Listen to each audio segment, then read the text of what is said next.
Halo sobat, kembali lagi di channel Juara Donghua. Kali ini kita akan melanjutkan lagi alur cerita Battle Through the Heavens chapter terbaru. Sebelum kita ke alur ceritanya, admin ucapkan terima kasih kepada kawan-kawan yang selalu mendukung channel ini berkembang. Sehat-sehat terus buat kalian semua. Oke, tanpa berlama-lama langsung saja kita ke alurnya.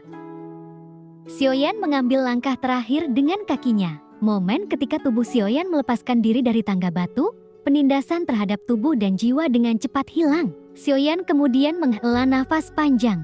Ia samar-samar merasakan kekuatan jiwa saya telah meningkat. Xiaoyan berbalik dan melihat ke tangga batu, kemudian ia melihat 4 orang itu berjalan dengan susah payahnya. Tetapi kemudian Xiaoyan bersikap acuh tak acuh kepada mereka. Yang dipikirkan Xiaoyan saat ini adalah, apakah ada cara untuk membawa istana peri ini pergi bersamanya? Mari kita lihat cara mendapatkan pilar Tianjun ini terlebih dahulu. Namun Xiaoyan kembali menarik pikirannya itu. Lalu Xiaoyan mengangkat kepalanya dan melihat ke aula emas gelap yang penuh pesona kuno. Saya tidak tahu seluruh tubuhnya terbuat dari apa. Tapi itu tidak biasa.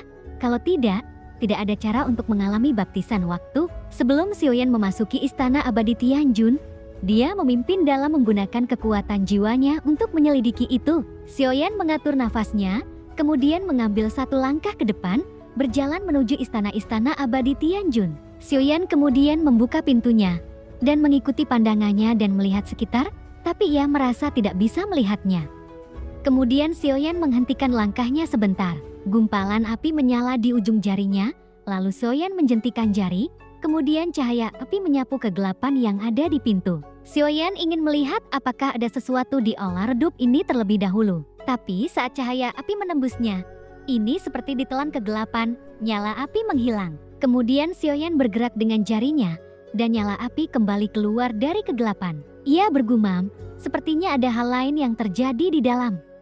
Setelah pengujian tidak berhasil, Xiaoyan maju selangkah lagi menuju istana abadi. Ke dalam kegelapan itu, segala sesuatu di depannya tiba-tiba menjadi jelas. Tapi apa yang muncul di depan Xiaoyan itu tidak seperti yang dibayangkan Xiaoyan di dalam ruang redup istana abadi. Sebaliknya, ia malah sampai di sebuah medan perang. Pada saat ini, sebuah teriakan datang dari Xiaoyan. Hancurkan semua makhluk hidup. Anda sedang sibuk melakukan apa? Tidak bisakah kamu melihatnya? Aku akan membunuh seluruh keluargamu. Salah. Sebaliknya aku akan membunuh seluruh klanmu. Suara aneh keluar dari mulut Xiaoyan. Meski sepertinya berasal dari tubuh Xiaoyan, sebenarnya kalimat ini bukanlah yang dikatakan Xiaoyan. Xiaoyan mendengus, tidak peduli seberapa kuatnya Anda dalam menghancurkan semua makhluk hidup. Apakah Anda berani menantang klan Cimi kami? Kalau iya, berarti benar-benar mencari kematian. Mata seorang pria tiba-tiba melonjak karena marah. Ia berteriak marah dari jarak puluhan kaki. Sial Kaimi, itu hanya kemampuan seekor merpati menempati sarang burung murai. Meski sangat bermanfaat, tapi aku tidak tahan dengan kalian. Kamu harus mati, suara lain keluar dari mulut Xiaoyan. Setelah suara itu jatuh, Xiaoyan merasa panca inderanya mulai menjadi lebih jelas. Sekarang dialah pemilik tubuh ini. Apakah aku menjadi tuan yang jahat sekarang? Xiaoyan terkejut dan senang. Saya tidak menyangka pemandangan seperti itu akan muncul setelah memasuki istana abadi Tianjun. Xiaoyan merasa sedikit familiar dengan adegan ini. Sepertinya saya pernah berada dalam kondisi kesengsaraan, lalu saya telah merasakan kekuatan yang mulia yang tak tertandingi. Sekarang saya memiliki perasaan yang sama. Namun sebagai perbandingan, mungkin raja jahat saat ini belum mencapai puncaknya. Namun dia tetap berani menantang seluruh klan Cimi dengan satu orang. Hanya karena ini, cukup membuat sebuah keterkejutan. Xiaoyan mengalihkan pandangannya, dia justru melihat ratusan sosok berdiri di belakangnya. Perasaan familiar ini muncul di hati Xiaoyan.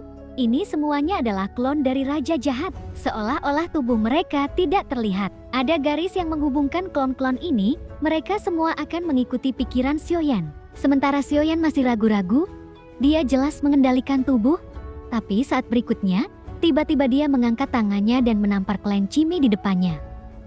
Telapak tangan raksasa yang kokoh, terbungkus angin hitam yang kuat, menderu-deru. Kekuatan telapak tangan ini sungguh luar biasa. Xiaoyan tidak menunggu reaksi, lalu bentuk tubuhnya kembali keluar. Dia bergegas menuju klan Cimi yang tak terhitung jumlahnya tanpa rasa takut. Cara bertarung seperti ini tidak lagi mendominasi. Ini sungguh sangat gila. Saat tubuh utama keluar, ratusan klon di belakangnya juga muncul di waktu yang bersamaan. Dilihat dari jumlah orangnya, jelas klan Chimmy punya keunggulan. Tapi sepertinya dia ada di sini bersama Evil Lord. Tampaknya dialah yang paling berkuasa. Dan ratusan orang di belakang, faktanya mereka semua adalah tiruannya. Ratusan orang itu sebenarnya hanya satu orang.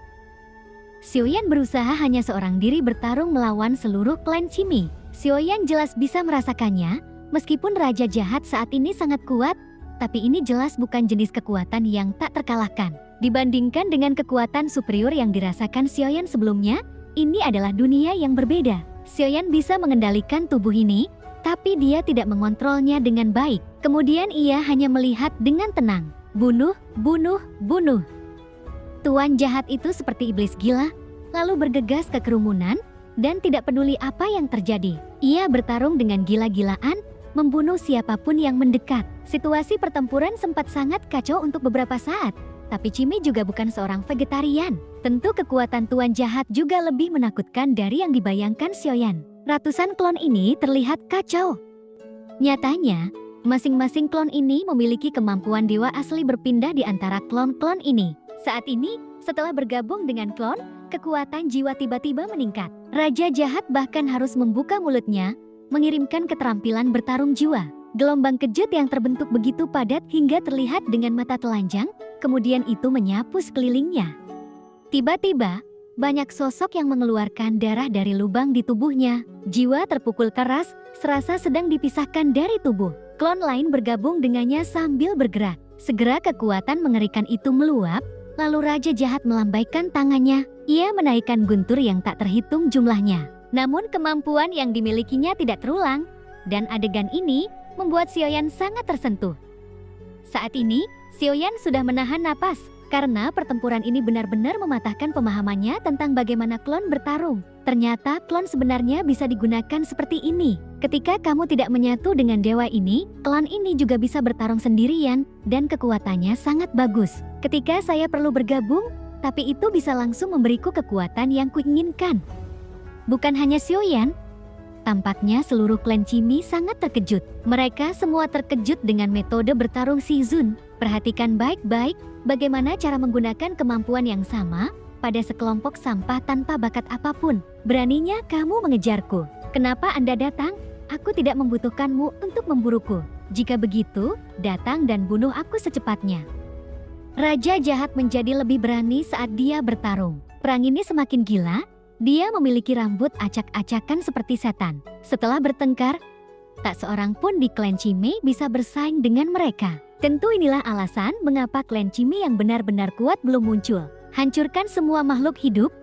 Kamu benar-benar sudah keterlaluan. Pada saat ini, suara samar sepertinya datang dari langit. Saya melihat angin dan awan bergulung di langit, lalu angin kencang muncul. Awan membentuk pusaran besar. Di tengah pusaran, sinar cahaya itu jatuh, lalu di bawah cahaya sinar itu ada bayangan indah yang perlahan muncul. Qianning memiliki sosok yang ramping mengenakan rok pendek, seperti teratai salju yang sedang mekar. Meskipun dia seorang wanita, tapi itu memancarkan paksaan kuat yang tidak bisa ditandingi oleh siapapun.